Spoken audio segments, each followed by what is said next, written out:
Bismillahirrahmanirrahim. Assalamualaikum warahmatullahi wabarakatuh.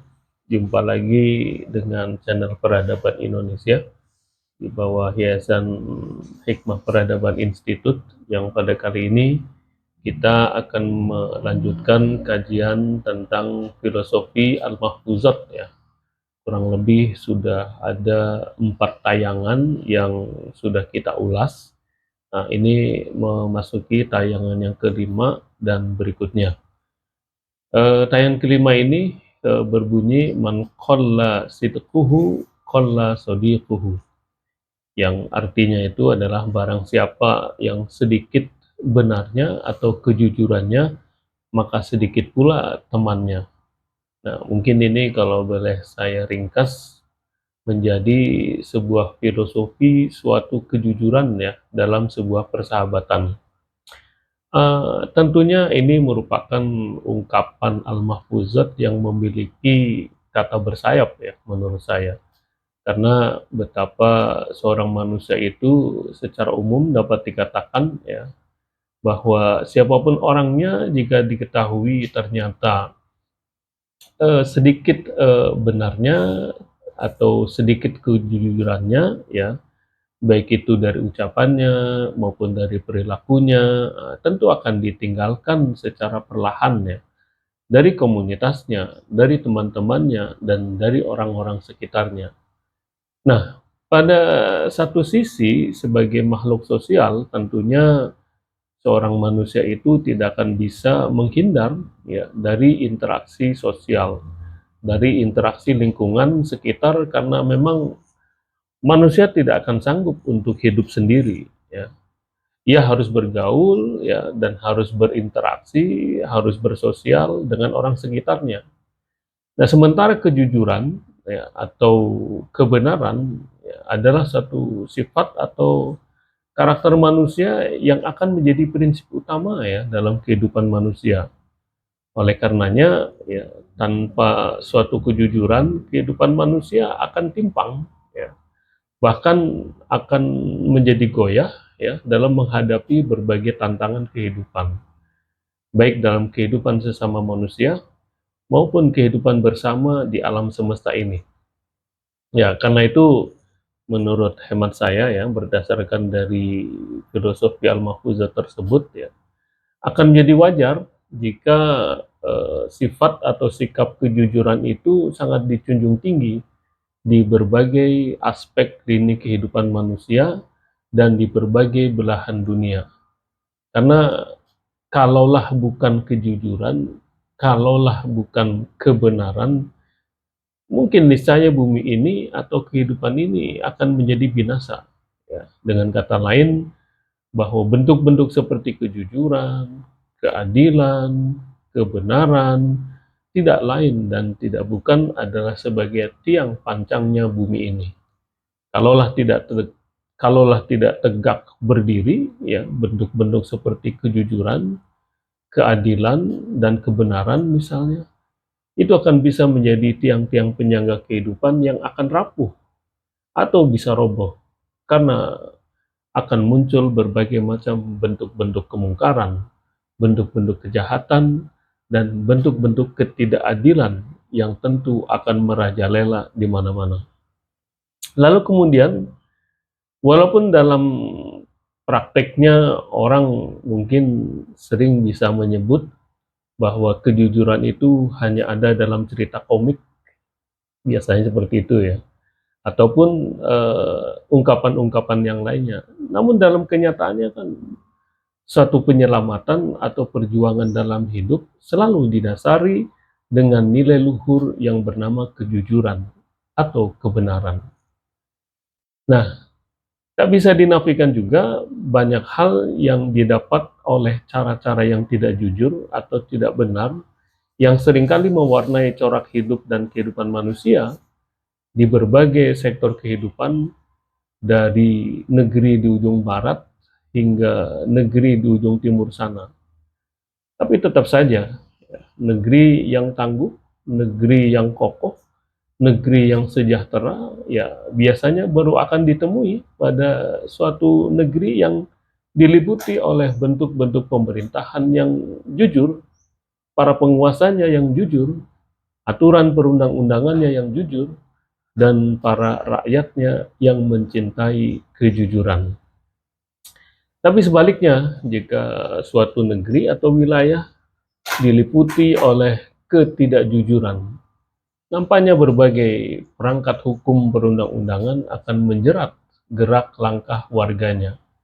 Karena untuk melawan ketidakjujuran, berarti konsekuensinya harus diredam atau ditekan dengan berbagai peraturan yang memaksa manusia untuk berperilaku secara jujur. Bukankah negara hukum adalah nama lain dari negara untuk mengatur warganya agar dipaksa untuk jujur, untuk tertib, dan untuk baik terhadap sesama orang lain, lingkungan, bahkan terhadap negaranya. Namun demikian tidak pula terhadap suatu area pergaulan yang tidak lagi diterapkan suatu etika kejujuran sebagai ukuran, sehingga tidak lagi mempengaruhi jumlah temannya karena justru berkat faktor penyebab lainlah yang sebabkan para temannya bertambah banyak ataukah berkurang banyak seperti uang, jabatan, fasilitas, pekerjaan, karir, masa depan, atau sebab lainnya. Oleh karena itu, dalam urusan pertemanan, realitasnya suatu kejujuran atau kesetiaan dari sebuah kepercayaan yang terkandung di dalamnya kejujuran dan kesetiaan secara bersamaan. Maka dari itu, suatu kepercayaan sampai kini masih menjadi ukuran dari sebuah hubungan pertemanan. Maka biasanya wajar kita jumlah teman berkurang kalau kepercayaan sudah tidak lagi mampu dipertahankan. Tapi sebaliknya, jika ia sanggup menjalankan suatu kepercayaan dari suatu hubungan pertemanan dengan baik, maka ia akan menjelma menjadi sebuah ikatan pertemanan yang solid dan bertahan lama. Ada satu contoh yang menarik ya, ketika sebuah bentuk-bentuk pengkhianatan atau bentuk-bentuk kebohongan yang tak lain dan tak bukan sebenarnya adalah hasil dari ketidakjujuran seorang manusia, dan justru itu sering dilakukan oleh orang terdekat atau sahabat yang pernah akrab atau mungkin seorang teman yang sudah mengetahui sedikit banyaknya berbagai macam penderitaan dan kebahagiaan secara bersama-sama. Dengan kata lain, satu bentuk pengkhianatan biasanya, atau bentuk-bentuk kebohongan misalnya, atau dengan kata lain, bentuk-bentuk ketidakjujuran, ya biasanya itu akan dilakukan oleh orang-orang yang pernah akrab dengan kita, oleh mereka yang pernah dekat dengan kita. Karena seorang yang jauh hubungannya atau tidak akrab dengan kita atau memiliki hubungan yang tidak akrab dengan kita, hampir mustahil ya dia akan mengetahui berbagai macam rahasia, berbagai macam cerita kehidupan kita, berbagai macam lika-liku diri kita. Nah, itu biasanya dilakukan oleh orang-orang yang pernah dekat dengan kita dan orang-orang yang pernah akrab dengan kita. Nah, itu yang mungkin dapat kita garis bawahi ya dari pernyataan al-mahfuzat yang tadi kita sebutkan, man qalla sidquhu qalla sadiquhu. Nah, oleh karena itu bahwa hubungan pertemanan juga terkadang juga ternodai oleh karena bentuk pengabaian atau ketidakprofesionalan. Sehingga atas nama pertemanan, ya malah justru nilai profesional itu sering diabaikan ya oleh pihak-pihak tertentu yang justru hubungan persahabatan seperti ini akhirnya dimanipulasi untuk kepentingan oleh salah satu pihak saja, sementara pihak lain dirugikan. Maka dari itu filosofi dari al-mahfuzat ini yang mengatakan bahwa man qalla sidquhu qalla sadiquhu, ya, bahwa barang siapa yang sedikit benarnya atau kejujurannya, akan sedikit pula temannya, ya tentu akan menjadi awal dari satu pergumulan sebuah hubungan persahabatan antara manusia. Karena tahapan setelah, ujian berupa kejujuran dan kebohongan, selanjutnya akan diikuti dengan bentuk yang lebih serius lagi biasanya, seperti bentuk-bentuk pengkhianatan, ya, perselingkuhan, atau mungkin bahkan dalam bentuk balas dendam misalnya, atau pembunuhan karakter misalnya, ya, bahkan mungkin bisa saja mengarah pada bentuk-bentuk yang lebih serius lagi. Nah, sebagai salah satu pilihan alternatif ya, yang mungkin dapat kita tempuh seperti manusia yang membutuhkan kekuatan, ya, ada alternatif lain ya, baik itu dalam bentuk intuisi misalnya, atau intuisi spiritualitas ya, yang mungkin sebagai bentuk lain dari alternatif yang selama ini manusia modern itu sering digunakan, yaitu dengan nalar logika atau panca indera.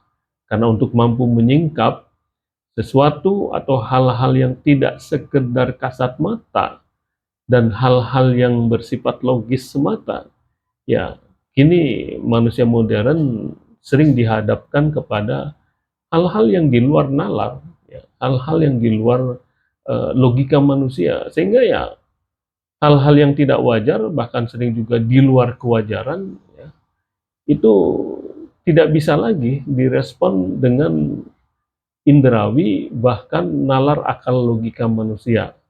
Nah, ini mungkin menjadi salah satu alternatif bagi manusia modern ya, bahwa pendekatan yang digunakan selain indrawi dan nalar akal pikiran manusia, sebenarnya di sana juga ada alternatif lain ya, seperti intuisi spiritualitas. Karena memang dalam intuisi spiritualitas itu akan bisa mampu menangkap ya satu tabir yang mungkin selama ini sulit untuk tersingkap.